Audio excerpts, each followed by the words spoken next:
fam? Welcome back to another episode of Fabulous Makeup. Today's Anti-Valentines Day makeup is brought to you by Happy Obligation for Chocolate Day.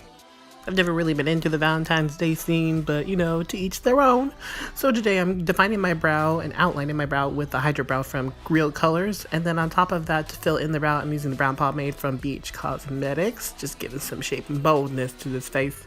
Then to shape the brows and clean them up, I'm using the Maracuja Creaseless Concealer by Tarte. I don't know what shade this is because the label came off, but I'm assuming it's some kind of tan or beige. That's usually the shade that I am. And I'm slowly but surely letting my brow hairs grow in, so it's easier and easier to get the brows to look a little bit more related. A lot easier to get them slayed too. I've been going with the bolder brow lately rather than the thin brows because thin brows just wasn't doing my face some justice because I got their big features. So big bold brows is fine with me. Go ahead and take the rest of that creaseless concealer all over the rest of the eyelid and then just blend it. And normally I just go ahead and apply the eyeshadow right after this step, but today I felt like being extra, so I'm taking NYX Cosmetics eye base and applying that on just the eyelid area. I don't really understand why I actually did that because I didn't put anything on my eyelid for this look, but yeah. To contour the eye a little bit today, I'm using the Warm Marble palette from NYX Cosmetics. A couple of these dark browns, a little toasty brown, just as a light transition shade in the crease area. Nothing too crazy. Blend it out. I believe this is my Morphe 340 brush. And then on top of that, I took just a dark chocolate brown because the first brown was a little bit patchy. And then I didn't really want to take an orange. I just wanted a little bit of a shadow. So I put a little bit of the chocolate brown on top to get a little blend. Now this eye look is kind of like a pop of color liner type of look. I really don't know what to call it, but the first color I'm using is a white to outline the colors. Also creates a nice base for all the pinks and purples I'm going to be using, so they pop a little bit more. So I'm just mapping out the area as if it's eyeliner. Then using my Morphe 335B Bright palette, I'm using a hot pink, or I guess a light hot pink, and going just a couple centimeters below that white, so the white still shows, and then doing a line of hot pink in the same general formation as the liner that I did with the white.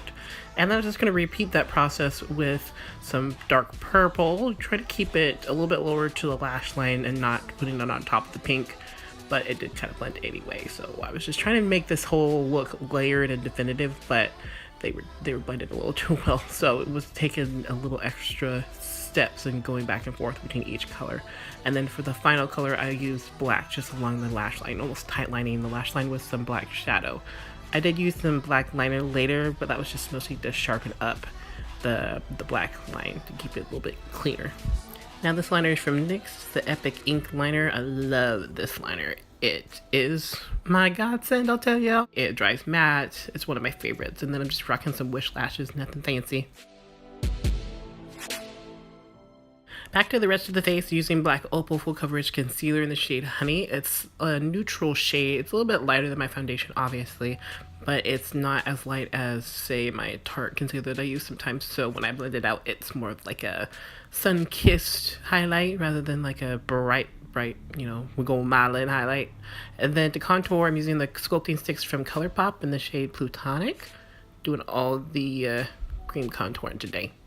I rarely, honestly and truly rarely do a cream contour. Usually I just do a powder, but today I felt like being a little extra because I've been working on my skin, so I've been trying to play with other creams and stuff because I know it lasts a little bit longer than just a powder does when it comes to contouring your face. But you know, just kind of playing around with things.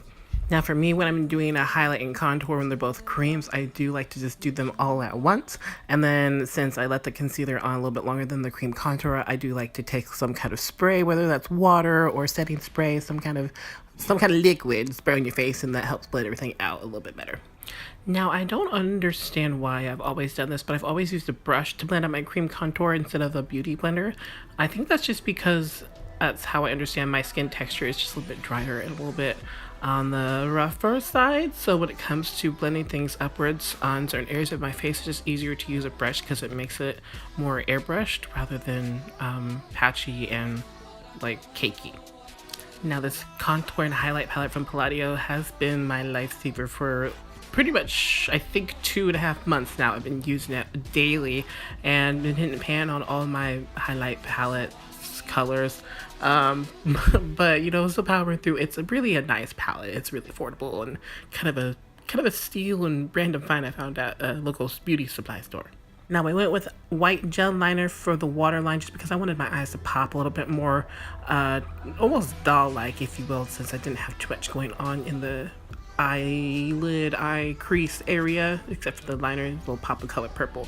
But I felt like doing some white just kind of brought everything together a little bit more when you put the purple along the lash line. A little bit of hot pink on there too, never hurt nobody. Now I totally and completely messed up these shots for catching this lip creation, but the black is actually a liquid liner, an eyeliner that I just kind of sharply outlined the top of my lips, a little bit sharper than normal, almost like a cartoon evil, and then put a layer of liquid lipstick from NYX Cosmetics on the outside, and then some true matte purple lipstick on the inside, and then set it with some hot pink eyeshadow. It was a really quick lip job, but I wish I would have captured a little bit more of it. For a quick glow, I'm using the Wild and Radiant palette from NYX Cosmetics. It's got these 4 gorgeous, yummy, bronze, highlight, glowy shimmers in it. Putting the darkest one all over the face. I want the highlight, or I guess this glow, to be a little bit less concentrated than my highlight to be, because it's more of a glow that I was getting from that palette. And so on top of that, I put the Vintage Cosmetics highlight from Jessica. Oh my gosh, I didn't even pronounce her name. It's Vintage Cosmetics, and I found them on Instagram, and I just love how it melts into the skin seamlessly. It's a really bright highlight. It's really natural, but again, it's got some power to it. I believe this is my 3rd layer of the M.A.C Prep+Prime. Okay. Anyway, we made it through this tutorial, y'all. Don't forget to thumbs up, give a comment if you enjoyed this video. Don't forget to subscribe if you're new. Join the Fab Fam. And I did also do a regular Hearty Valentine's Day look for y'all. If you want to check the description box below for that one. And much love, y'all. I'm so glad to be back. I will be back with more. Stay beautiful.